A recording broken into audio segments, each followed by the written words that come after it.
JetBlue is redesigning the cabin of its Airbus fleet. There will be new upgrades to hopefully make your trip more entertaining.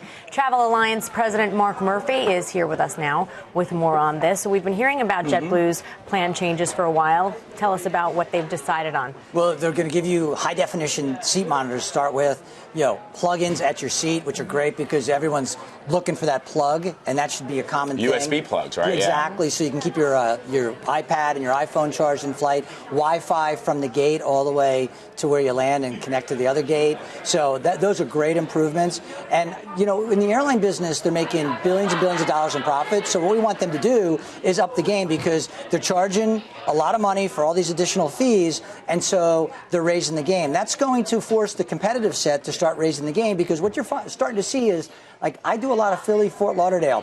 JetBlue started flying. What happened to fares? They dropped. So now there's more competition. There's more choices. So the guy who's loyal to American out of U.S. Air, formerly U.S. Air out of Philadelphia, may shift over and start flying JetBlue now because of some of these upgrades. And that's what JetBlue's counting on. But how much more money will they be expecting to charge us? And when are they expecting to implement these changes? Vlad, here's the great news. Fares are down going into 2016, so they're trending down. They were trending down a little bit in 2015. That's going to continue.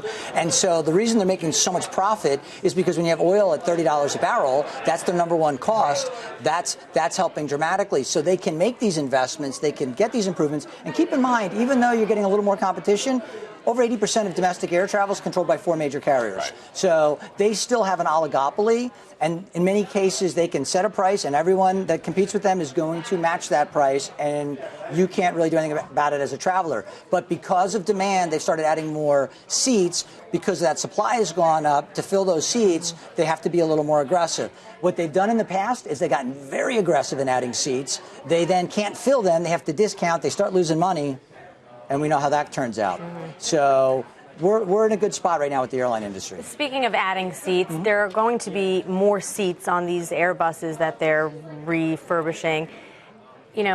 Legroom is always my biggest problem. For you, and you're petite. Yeah. So we're going to lose 2 inches of legroom, right, with these new changes? So they're trying to get more seats on the plane, and they're trying to accommodate you with entertainment. So you're watching the TV as opposed to worrying about how squeezed you are in the seat. Right. Now, I will say that right now, as of today, JetBlue has good legroom in coach compared to some of the other carriers. So that's true. They really do. And I would actually agree, Mark, that if you're watching, because they have all the channels from the Dish Network that are available to you, you're channel surfing and you're not as worried about I'm cramped into the seat. Exactly. So, it's a little give and take. The other thing that the airlines are doing, different airlines, they're going with the slimmer line seats so they can actually put more in because they're not those big puffy seats. And people are complaining that they're not going to be as comfortable, et cetera. So again, they're finding ways to become more efficient flying, weight off the plane so they can reduce the weight of each seat.